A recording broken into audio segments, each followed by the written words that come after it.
ये दूसरों का मनोरंजन और अपना मनोरंजन करना बंद करो। मृत्यु नजदीक है, मनोरंजन काम नहीं आएगा। ये अपने यश की चाह भी छोड़ दो कि मेरा नाम हो जाए, ये माया की बड़ी चाल है। अरे जब शरीर ही मिट्टी में मिल जाएगा, तुम्हारा अस्तित्व ही नहीं रहेगा, तो तुम्हारा नाम का क्या। आचरण ठीक नहीं हुए तो वो नरक में होते हो, यहां लड्डू बचते हैं, वो नरक में होते हैं। यहां पिंडदान किया जाता है, यहां नाना प्रकार के मंगल बधावे उनके लिए गाए जाते हैं और वो दुख भोगते होते हैं। निज कृत कर्म भोग सुन भ्राता, अपने द्वारा किए हुए कर्मों का अवश्य भोग भोगना पड़ता है। अवश्य में भोक्तव्यम कृतम कर्म शुभाशुभम। पूरा जीवन लगा दिया, रुपया जमा करना, भोग भोगना, मनोरंजन करना, नाम कीर्ति हो जाए, बस इसके लिए प्राण समर्पित कर दिए और हाथ कुछ नहीं लगा। ये सब माया की चाल थी। इसलिए कह रहे दसों दिशाओं में तुम्हारा यश हो जाए,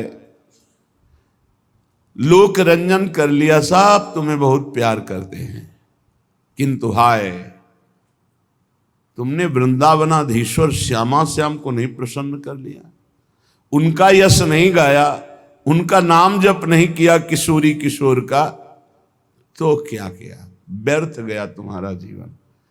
ऐसे ऐसे वीर हुए कि अकेले पूरे विश्व को परास्त कर दिया। जब अर्जुन ने दसों दिशाओं पर विजय प्राप्त करके राजसूय यज्ञ का अनुष्ठान निश्चित किया, तो कर्ण ने कहा कोई बड़ी बात नहीं है, ये सेना लेकर गया था, मैं अकेले जाऊंगा और जिन जिन को परास्त किया उनको सबको परास्त करके आऊंगा। ऐसा ही किया, अकेले वीर केवल धनुष के बल से पूरे विश्व को परास्त किया। भगवान सूर्य के अंश से प्रकट हुआ, अर्जुन के समस्त भाइयों में बड़ा भाई है, कुंती नंदन कर्ण है। कहां रहा, कहां रही इनकी वीरता, कहां रही, केवल गाथाएं इतिहास में, सत्ता ही खत्म। अगर भगवान की प्राप्ति नहीं हुई तो कुछ नहीं, बड़े बड़े वीर हो गए। जब बड़े बड़े दिक्पालों के सामने जाकर बाणासुर भुजा ठोकता तो चिघाड़ मारकर भाग पड़ते। हजार भुजाएं भगवान शिव का दिया हुआ वरदानी अपार बलशाली कहां गया। भगवान दत्तात्रेय जी का कृपा पात्र 88,000 वर्ष तक जवान रहकर विषयों का सेवन करने वाला शास्त्राबाहु अर्जुन, उसकी भी 1000 कहां गया सब। तुम्हारा क्या नाम होगा, तुम क्या दो भुजा है, कितनी चौड़ी छाती है, कितनी है। तुम ऐसे तो नहीं हो कि पत्थर में मारो तो पत्थर चकनाचूर हो जाए, एक ईंटा कस के मार दे तो मर जाओगे। ये कितना बड़ा बल है, क्या यश कमा लोगे। हाँ थोड़ा प्रोटीन वोटीन खा के ऐसे भी तो वो किस काम में आएंगे। काम को परास्त कर पाओगे इससे, क्रोध को, लोभ को, मोह को, तो जाना तो नरक ही पड़ेगा। यमराज के सामने थोड़ी वह बाटी दिखाओगे। नाम जप करो, अगर भगवान नाम जप करते हुए शरीर स्वस्थ रखो, समाज की, राष्ट्र की सेवा करो, तो धन्य है तुम्हारा शरीर पुष्ट होना। और केवल फोटो में वीडियो में आ गए, थोड़ा चार लोग वाह वाह कर दिए, न नाम जपा, न भगवान का आश्रय लिया, न जीवों पर दया की, राक्षस बन करके मांस खा के अपने मांस को बढ़ाकर फोटो खिंचवा लिए। वो फोटो भी नष्ट होगी और जो खिंचवाया वो शरीर भी नष्ट होगा, और जो पाप किए वो दुर्गति नरक में भोगनी पड़ेगी। अब इस अध्यात्म को, इस सत्य को सुनना कौन पसंद करेगा। होश में हो जाओ, अभी होश में। अंतिम निर्णय में, फाइनल में जब पहुंचोगे तो किसी काम के नहीं रहोगे। तुम्हारा क्या शरीर है, बता रहे हैं जो जाकर भुजा ठोक देते थे तो लोग के लोग खाली हो जाते थे। उस रावण की खोपड़ी में पैर मारते थे बंदर, जैसे फुटबॉल पे मारते हैं। मंदोदरी देख कर कह रही थी, ओहो, प्रीतम समझाती थी कि ये सच्चिदानंद भगवान श्री राम है, भजन कर लो, इनका विरोध मत करो। लेकिन नहीं माने तो राम विमुख असहाल तुम्हारा। ये तुम्हारा हाल जो हो रहा है ना, ये राम विमुख होने के कारण। राम विमुख असहाल तुम्हारा, रहा न को कुल रोवनिहारा। इसलिए हे भाई, यशोभी पूरिता आशाहा, जैसे कोई बंदर को पिंजड़े में बंद करके ले आवे, ऐसे बंदी बना के देवराज इंद्र को मेघनाथ ला के रावण की सभा के सामने पटक दिया। ऐसे बलवानों के द्वारा पूजित था रावण। अगर बराबर जगा रहे तो आहार ही न पूर्ण हो पावे, ऐसा कुंभकर्ण भाई आहार में खा जाए सबको, अगर बराबर जगता रहे। नरांतक देवांतक ऐसी सभा के प्रवेश करने में दिक्पाल देवता कांपते थे। हनुमान जी ने देखा है महिमा उसकी। जिस समय सभा में ले गए तो कर जोरे सुर दिसिप विनीता, भ्रकुट बिलोकत सकल सभीता। वहां सिंहवत राम भक्त की गर्जना, जय श्री राम। कोई डर नहीं, कोई हाथ जोड़ना नहीं, कोई समझाना, होश में हो जा। ये भगवान का बल, उसी बल से बलवान होकर वो उन्हीं बल समुद्र का अपमान कर रहा था। उसके अंदर जो बल था भगवान का ही बल था, जीव समझ नहीं पाता। इसलिए बल का अभिमान, धन का अभिमान, ज्ञान का अभिमान, विद्वता का, कई तरह के, ये सब व्यर्थ है। किस बात का अभिमान? हम बार बार कह, कल एक प्रश्नकर्ता कह रहे थे कि अभिमान का त्याग नहीं हो रहा। कैसे त्याग? एक रोम गिर जाए तो आप उसे उठा के लगा नहीं सकते हो। तुम क्या कर सकते हो? अपना बुरा कर सकते हो। अगर भला हो रहा है तो संत, सदगुरुदेव, शास्त्र, भगवान, इनकी कृपा से हो रहा है। नहीं, आपको छूट मिल जाए तो केवल अपना नाश कर सकते हो, अपना बुरा कर सकते हो और कुछ नहीं कर सकते। व्यर्थ का अहंकार मत करो। श्रीपाद कह रहे, अगर आपने भगवत प्रेम नहीं प्राप्त किया, श्यामा श्याम से अपनापन नहीं हुआ, तो तुम्हारा ज्ञान किस काम का? सो योग और ज्ञान, कर्म और धर्म, सबकी सफलता है कि भगवान अपने लगने लगे। थोड़ी सी बात होने पर हृदय में आनंद की लहर, मेरे प्रभु, मेरे प्रीतम। अगर ये भाव नहीं हुआ, तुम्हारा ज्ञान किस काम का? ज्ञानम भक्ति वृत्ति आदि व्यर्थम वृंदावनम बिना। नाम रूप लीला धाम से प्रीति नहीं तो तुम्हारा ज्ञान क्या, तुम्हारा भक्ति क्या, तुम्हारा वैराग्य क्या, सब बेकार हो गया। चौरोयम पतितोयमित्यति वदन संतर्जयस्ताड़यन वधनन सर्वजनोप्यनाग शमिमम सर्वत्र नोद्वेजयेत् अंतः क्लेशमतीव दुस्सहतरम प्राप्नोति नानाविधैर् दुःखैरर्ध्यत एव चेतदपि मे देहास्तु वृंदावने। प्रियाजू, एक बार मुझे वृंदावन का आश्रय दे दो, एक बार वृंदावन का वास दे दो। बस मैं त्रुटि नहीं करूंगा, आपको कभी शिकायत नहीं मिलेगी। चाहे मुझे कोई चौरोयम, चोर कह के चोर चोर खूब मारे पीटे, मैं कभी आपसे प्रार्थना नहीं करूंगा कि मेरे साथ ऐसा दुर्व्यवहार ना हो। मैंने चोरी नहीं की, फिर भी मुझे चोर कहा जाए, मुझे पीटा जाए। पतितोय मित्यति वदन, हमको बोले कि नीच है, पतित है, दुष्ट है, ऐसा मैं सब सहूंगा। दोष ना होने पर भी मुझे दोषी ठहराया जाएगा तो मैं सहूंगा। आपसे कभी नहीं कहूंगा कि प्रियाजू मैं निर्दोष हूं, मुझे क्यों दंड दिया जा रहा है, कभी नहीं कहूंगा। पर एक बार मुझे वृंदावन वास दे दो, एक बार वृंदावन का आश्रय दे दो। दुख ही हृदय, चाहे जितना दुख दो, मैं आपसे प्रार्थना नहीं करूंगा कि सहा नहीं जाता, मैं सब सहूंगा। सच्ची मानिए, अगर आपको अध्यात्म की ऊंचाई पर चढ़ना है तो एक शब्द याद कर लीजिए, सहनशीलता, तितिक्षा। इसको सदैव जीवन में, एक श्लोक गंगा किनारे हमें जीने की सामर्थ्य देता था। जब कभी हमें प्रतिकूलता, दुख प्राय मिलते ही थे तो ये श्लोक, यम ही न व्यथ्यन्ते ते पुरुषम पुरुषर्षभ सम दुखा सुखाधीरम स्व अमृतत्वाय कल्पते। वो अमृत पद का अधिकारी हो जाता है जो आए हुए सारी व्यथाओं को, दुखों को मौन होकर सह लेता है, वो भगवान को प्राप्त होता है। जहां कोई कष्ट होता, बस यम ही न व्यथ्यन्ते ते, पुरुषम पुरुषस्य सम दुखा सुखाधीरम स्वमृतत्वाय कल्पते। हमें सहना है, हमें भगवत प्राप्ति करनी। अरे छोड़ो, इसने मारा, इसका कर्म जाने, सहो, चलो आगे, चलो आगे बढ़ो। भूख प्यास गर्मी सर्दी मान अपमान दुख सुख, ये सब इस मार्ग के यात्री को मिलते ही है। और जो इसको सह गया वो जगत पावन करने वाला महात्मा बन जाता है। वो मम भक्ति युक्तो भुवनम पुनात, लोक के लोक को पावन कर सकता है जो भगवान के चरणारविंद में अपने चित्त को अर्पित कर दिया। इसलिए दुःखैरर्दत्, जो विषय लोलुप निष्ठुर मनुष्य हैं, नाम जप नहीं करते, वो अपने को नरक में गिराने का उपाय कर रहे हैं। यदि तुम अनायास दुख से पार जाना चाहते हो तो गोविंद गोविंद गोविंद, हरि हरि हरि, राधा राधा राधा, ऐसा उच्चारण करो। जिसने मन वाणी और क्रिया द्वारा श्री हरि की भक्ति की, उसने बाजी मार ली, उसने विजय प्राप्त कर ली। निश्चय उसकी विजय हो गई, जीत हो गई, जो मन से वचन से कर्म से भगवान की भक्ति कर रहा है। संपूर्ण देवेश्वरों के भी ईश्वर भगवान श्री कृष्ण है।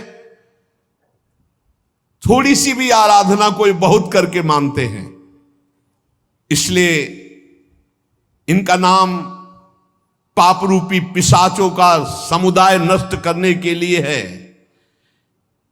बहुत ध्यान से सुनो, बहुत यही हमारा तो बल है। इनका नाम पाप रूपी समुदाय के जो पिशाच है उनके नष्ट करने के लिए है। एक बार जिसने 4 प्रदक्षिणा कर ली प्रभु श्री हरि की, प्रिया प्रीतम की, नरक नहीं जाएगा। विश्वास करो, ना किया हो तो आज कर लेना 4 परिक्रमा, बिहारी जी की कर लेना जाके, राधा वल्लभ, जहां तुम्हारा विश्वास हो, राधा रमन जी की, पूरे वृंदावन की। ऐसा कोई आने बैठा होगा जो परिक्रमा न किए हो ठाकुर की, किए तो होगा ही, क्योंकि वृंदावन है तो जरूर परिक्रमा की हो। ये भगवान के वचन हैं महापुरुषों के, जो ब्रह्मलीन महापुरुष हैं। एक बार जिसने श्री हरि की 4 प्रदक्षिणा कर ली, 4 प्रदक्षिणा भगवान की जाती, वो कभी नरक नहीं जाएगा। कर लेना भैया प्रदक्षिणा, जिन्होंने ना किया हो तो कर लेना।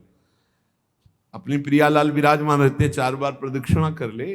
राधा वल्लभ जी के मंदिर में 4 बार मंदिर की, बिहारी जी के, वो तब जब वो दर्शन दे रहे हो, शयन हो तब नहीं, भोग लग रहा हो तब नहीं प्रदक्षिणा करना। ओहो, ये तो निधि है अगर विश्वास हम करें। संपूर्ण तीर्थों के स्नान करने से जो फल प्राप्त होता है, एक बार श्री भगवान के श्री विग्रह के दर्शन करने से फल प्राप्त हो जाता है। एक बार बिहारी जी को देख लिया, राधा वल्लभ जी को, राधा मोहन जी को देख लिया, एक बार दर्शन कर लिए, सारे तीर्थों का फल प्राप्त हो गया। ओहो, जो प्रभु का नाम जप कर रहे हैं, सारे अनुष्ठानों का फल प्राप्त हो गया। बोले पुरस्चरण गायत्री अनुष्ठान, महामृत्युंजय मंत्र, अमुक मंत्र, अमुक मंत्र, सब का अनुष्ठान का फल प्राप्त हो गया जो नाम जप कर रहे हैं। हे द्विजवरो, मेरी बात पर विश्वास करो। जो भगवान श्री कृष्ण के चरणों में चढ़ी हुई तुलसी दल को प्रभु की प्रसादी है। यमराज के प्रचंड विकराल यमदूतों का कभी उनको मुख दर्शन करने नहीं पड़ेगा। एक बार तुलसी प्रसादी सूंघ लेना भैया, जाके बिहारी जी के, राधा वल्लभ जी के चरणों से ले लेना, बच जाओगे। ऐसे सूंघ लिया, हम तो सिराने ही रखते हैं, इधर करवट लियो तो सूंघो, इधर करवट लियो तो। ये जो प्रसादी पुष्प माला जाती है ना, ये सिराने रखते हैं अपने, यही हमारे बल है। और सुनो, एक बार जो हमारे श्री कृष्ण को साष्टांग प्रणाम कर लिया, वो पुनः माता के गर्भ में नहीं जाता। कर लेना भैया साष्टांग दंडवत जाके, एक बार की बातें हैं। ये तो कई बार सुना चुके हैं भीष्म स्तवा में। एकोपि कृष्णाकृतः प्रणामो दशाश्वमेधा भृतेन तुल्या, दशाश्वमेधी पुनरेपि जन्म कृष्ण प्रणामी न पुनर्भवाए। इसीलिए छाती ठंडी हो जाती है बातें सुन के। भगवान तो निश्चित मिले, तभी हम तो आपसे वादा करते हैं कि सबको भगवान मिलेंगे। चर्चा सुन रहे हो, राधा नाम सुन रहे हो, धाम में बैठे हो। कहाँ चर्चा हो रही? धाम में हो रही। ये रेती पे बैठे हो, यमुना जी की पावन रमण रेती है ये सब। उसका दूसरा जन्म नहीं होगा जिसने हमारे श्री कृष्ण को एक बार प्रणाम कर लिया। और सुनो, जो प्रतिदिन भगवान की चर्चा सुनता है, वो चाहे पुलकस हो, स्वपच हो, चांडाल हो, म्लेच्छ हो, कोई भी पापी हो, वो जगत बंदनी सौभाग्यशाली परम पद को प्राप्त होगा जो रोज भगवान की चर्चा सुनते। सुन लिया ना? हे गर्व में रहो कि हमें तो भगवान ने कितना सौभाग्य दिया है। जो पुण्यात्मा भगवान के भक्तों का संग करता है तो उसकी बात ही क्या है। भगवान श्री हरि के भक्तों का संग करने वाले को कभी गर्भवास का दुख नहीं भोगना पड़ता। और सुनो, चार लोग जहां खड़े हैं उनके बीच में जो भगवान नाम कीर्तन करता है, राधा राधा हरि राम कृष्ण हरि राम कृष्ण हरि, तो गंगा आदि पवित्र नदियां इंतजार करती कि वो कभी आकर अपने चरण हम पे स्पर्श करा दे तो हम निष्पाप हो जाए। ओहो, वो समस्त संसार को पावन करने वाला भक्त होता है जो समाज में नाम कीर्तन करता है, दिखावे के लिए नहीं, भगवत यश के लिए। हम भगवान का यश सबके कानों में सुना रहे हैं जिससे सबका मंगल हो। जो भगवान का नाम कीर्तन करता है उसका दर्शन, उसका स्पर्श, उससे वार्तालाप करने से ब्रह्म हत्या जैसे पापों से मुक्ति मिल जाती है। जो नाम कीर्तन करते हैं, भगवत यश में डूबे रहते हैं, ऐसे संतों के, ऐसे भक्तों के दर्शन से, संभाषण से, स्पर्श से ब्रह्म हत्या जैसा पातक नष्ट हो जाता है। इसमें तनिक भी संदेह नहीं करना। जो करताल बजाते हुए भगवान का नाम कीर्तन करते हैं, भगवान के लीलाओं के पद गायन करते हैं, बड़े से बड़े महापाप भी भस्म हो जाते हैं। ये संगीत सबके पास है, राधा राधा राधा राधा राधा राधा राधा बनी वृषभानुनंदिनी आज भूषण बसन विविध पहिरे तन पीव। ये अमृत है, महाअमृत है। जो ऐसे भक्तजन हैं उनका दर्शन मात्र जीवों को पवित्र कर देता है। हे महर्षियों, श्री कृष्ण नाम सब तीर्थों का परम तीर्थ है। जिसने श्री कृष्ण नाम को अपनाया वह पृथ्वी को पावन करने वाला है। और श्री कृष्ण जिनका नाम रटते हैं वह राधा, और जिसने राधा नाम रटा वो श्री कृष्ण को अधीन करने वाला है। इसलिए मुनिजनों, ये कलिकाल है, किसी अन्य साधनों की तरफ चित्त मत लगाओ। प्रभु की प्रदक्षिणा करो, प्रभु की सेवा करो, प्रभु को नमस्कार करो, प्रभु की ही आराधना में रहो। जो थोड़ी सी भी पूजन की वस्तु प्रभु श्री कृष्ण को प्रेम से समर्पित करता है वो तीनों लोकों का स्वामी हो जाता है।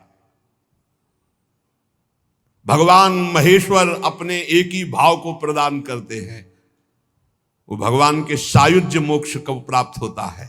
जैसा भगवान का वैभव ऐसा उसका वैभव। जो पुनर्जन्म संसार में ना चाहता हो वो अविनाशी परमात्मा जिनका चरणामृत महादेव जी भी अपने मस्तक पर धारण करते हैं, उन श्री कृष्ण को जो पुकारता रहता है, स्मरण करता रहता है, उसका पुनर्जन्म नहीं होता। इसीलिए भगवन नाम सर्वोपरि महिमा से गरज रहा है।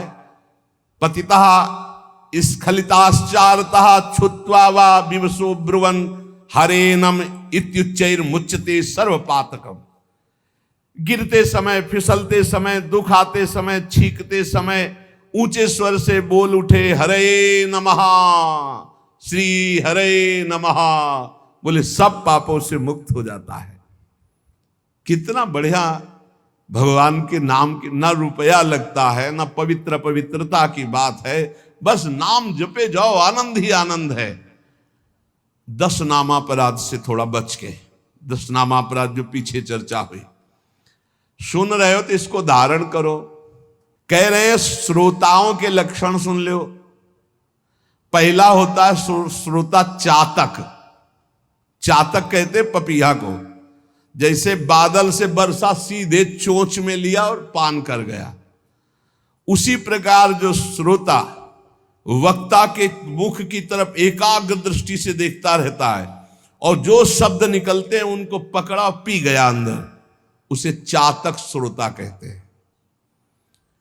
एक हंस श्रोता। हंस को जैसे दूध और पानी मिला के रख दो तो दूध पी जाएगा, पानी छोड़ देगा। ऐसे ही जो श्रोता सावधान, अपने रस की उपासना की बात पकड़ ली, बकाया सब छोड़ दे। अपने रस की बात, जो अपने इष्ट गुरु की उपदिष्ट मार्ग की बात, उसे पकड़ ली और छोड़ दिया, वो हंस श्रोता। और एक तोता श्रोता, वो बस जितनी देर सत्संग सुन रहा है उतनी देर वो जहां बाहर निकला तो वो बस रटी रटाई बात, बस कोई न पकड़ना है न आचरण में उतारना, बस रटी रटाई बात। ऐसे अच्छा है, बढ़िया है, निषिद्ध तो नहीं है। ऐसे ही करो, रटते रहो, रटते रटते कभी सही में बोलने लगोगे। ऐसों के पास जब दूसरे लोग आते हैं तो उपदेश ही शुरू करते हैं, सत्संग में ऐसा ऐसा ऐसा। ये भी बुरा नहीं, पर बात यह कि उतारना उसको पाई भर नहीं है। केवल इधर से सुना, उधर से तोता की तरह, रट्टू तोता की तरह सुना दिया, आचरण में उतारना नहीं। पर ठीक है, समय सार्थक गया सुनने का और समय सार्थक गया बोलने का। तीसरा है मछली श्रोता। ये बहुत उच्च कोटि की श्रोता है, जैसे हंस, चातक और मीन। ये अपलक नेत्र वक्ता की तरफ और भगवत रस का चर्चा को ऐसे पान करते हैं जैसे दुग्ध पान, अमृत पान किया जाए। ऐसे जैसे मछली का जीवन जल, ऐसे उसका जीवन सत्संग, उसके बिना वो जी नहीं सकता। ये उच्च कोटि के श्रोता होते हैं, चातक, हंस और ये मछली। ये प्राय मौन रहते हैं। क्या सत्संग में हुआ, क्या कोई वार्ता नहीं करें, जाओ दूसरों से पूछो।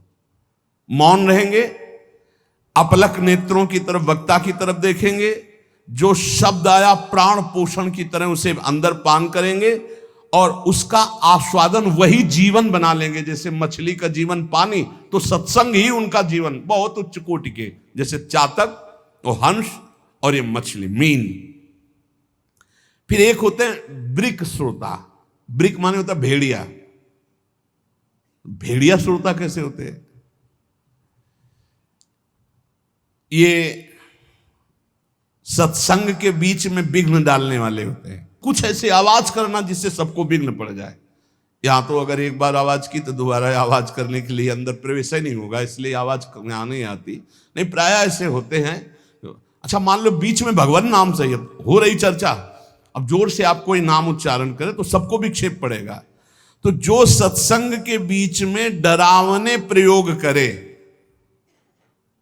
उसे भेड़िया श्रोता कहते हैं, कि जो सत्संग में विघ्न डाल दे। ये प्रायः मूर्ख स्वभाव के होते हैं, इनको पकड़ना कुछ होता नहीं है। एक दो बार बात भी करने लगेंगे, ऐसा ये तो कहो बहुत शासन है, नहीं मोबाइल से भी बात कर सकते हैं, ऐसा होता रहता है। ये बीच बीच में सत्संगी जनों को उद्विग्न करते रहते हैं। आओ सकिलो ना, आगे, मतलब ऐसे उसको किसी तरह विघ्न पहुंचाना, तो इन्हें ब्रिक श्रोता कहते हैं, भेड़िया श्रोता कहते हैं, जो सत्संग में विघ्न डालते हैं। और एक भुरुंड जाति का पक्षी होता है, भुरुंड। उसका क्या होता है? वो केवल शिक्षाप्रद वाक्यों को पकड़ता है और दूसरों से भनाता है, उसे भुरुंडी श्रोता कहते हैं। भुरुंडी, आज ये सुना ऐसे, अब वो छाप मारेगा दूसरों के ऊपर जा जा करके, लेकिन अपने आचरण में नहीं लाना, केवल वो शब्द पकड़ रहा है दूसरों के ऊपर छाप मारने के लिए। और एक होते हैं वृष श्रोता। वृष कहते हैं बैल को, कि उसके सामने चाहे मीठी बात हो, चाहे अंगूर डालो, चाहे भूस डालो, उसको खाने से मतलब है। तुम संसार की बात कहो, प्रपंच की बात कहो, भोग की बात कहो, कृष्ण की बात कहो, राम की बात कहो, केवल सुनने से मतलब है। उसको कोई मतलब नहीं कि किसकी चर्चा हो रही। ये बैल सुरता होते हैं। जैसे बैल है, अंगूर डालो चाहे भूस डालो चाहे, उसको खाने से मतलब, वो सुन रहा है। हंस सुरता अलग चीज है, वृष सुरता। फिर ऊंट सुरता, उष्ट। ये क्या होता है, अच्छी बात को छोड़ करके ये कांटे वाली चीजें खाना पसंद करता है। ऊंट जो है ना, बम्बूल, ये सब ऐसे, नीम बम्बूल ऐसे। तो जो उष्ट प्रकार के ऐसे स्वभाव वाले श्रोता होते हैं, वो विपरीत बातें पकड़ते हैं। मतलब हर बात का विपरीत अर्थ लेकर के उसको प्रचार प्रसार करना। तो ये उल्टी बात पकड़ते हैं। ये उल्टी बात पकड़कर संसारियों को भ्रम में डालते हैं कि मैं सुन के आया, कुछ नहीं। कई तरह की ऐसी बातें। और एक होते दरिद्री श्रोता, बहुतायत होती है। तो भक्ति, महारानी, ज्ञान और वैराग्य सब सभा में आते हैं महात्मा, तो दरिद्रता भी आती है कि हमको भी तो जगह मिलनी चाहिए। तो उसको जानते हो कहां जगह दी गई? दरिद्री श्रोता के पास। कौन दरिद्री श्रोता है? रात भर सोता है, फिर सत्संग में आके श्रोता नहीं, फिर भी सोता है। बोले है तो श्रोता पर रहता है सोता।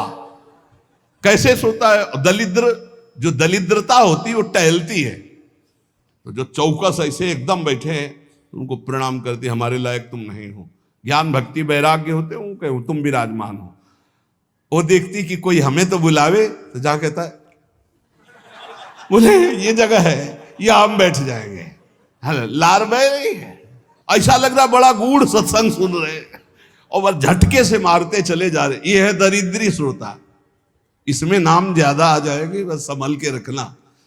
हाँ, सत्संग में इंद्रियां समाहित होती हैं। यदि वो सतोगुणी है तो वो सत्संग में भाव में आ जाएगा, और यदि तमोगुणी है तो नींद में चला जाएगा। इस सत्संग का प्रभाव होता है। जिसे कहीं न नींद आती हो, उसको सत्संग में बैठा दो, सो जाएगा पक्का। सच्ची बात कहते हैं, हंसी हंसी में सच्ची बात कहते हैं। और भक्ति, ज्ञान, वैराग्य सामने रहते हैं। जहां वो शांत होकर, जैसे हंस, मीन, चातक, ऐसे, तो भक्ति, ज्ञान, वैराग्य उसके हृदय में वास करते हैं। वक्ता के सामने विधिवत प्रणाम करके, आसपास कौन बैठा है इसका भी ज्ञान न हो, सीधे वक्ता पर दृष्टि, शांत भाव से, वो उत्तम श्रोता होता है। जो सत्संग के 5 मिनट पहले आवे, 5 मिनट बाद जाए, कम से कम। सत्संग के 5 मिनट पहले आवे और सत्संग में सबसे पीछे उठे, उत्तम श्रोता का लक्षण। तो आज कोई उठेगा ही नहीं कि पहले जाए तब हम उत्तम श्रोता होंगे। अब वक्ता का लक्षण क्या है? वक्ता का लक्षण है जिसका मन भगवान में महत्व रखता हो, रुपये में नहीं। जिसका मन भगवान में महत्व रखता हो, तभी तो भगवत चर्चा होगी। जो भगवान की चर्चा किसी भी मोल में बेचने के लिए तैयार नहीं है, क्योंकि भगवान की महामहिमा को, भगवान के नाम को पैसे से खरीदा नहीं जा सकता। लेकिन यदि हमने मुख से बेच दिया तो माना जाएगा। उत्तम से उत्तम श्रोताओं को चाहिए कि जितनी सामर्थ्य हो, फल, पत्र, पुष्प, संपत्ति आदि भगवान की कथा में अर्पित करें। बढ़िया भाव है, करना भी चाहिए। लेकिन प्रवक्ता को चाहिए कि वो बेचे ना, वो भगवत चर्चा को एक संख्या में ऐसा ना करे। यहां उत्तम प्रवक्ता की बात कह रहे हैं। जैसे किसी किसी का प्रश्न रहता है, फिर तो कोई चढ़ाएगा ही नहीं, तो हम किसी के चढ़ाने की अगर उस पर जीवित हैं तो भगवान की महिमा को हम क्या जाने? क्या अखिल कोटि ब्रह्मांड नायक भगवान अपने यश गायन करने वाले का भरण पोषण नहीं करते क्या? आप विचार कीजिए। अगर ना मांगा जाए तो ऐसी ऐसी भेंटें आएंगी कि आप निहाल हो जाओगे।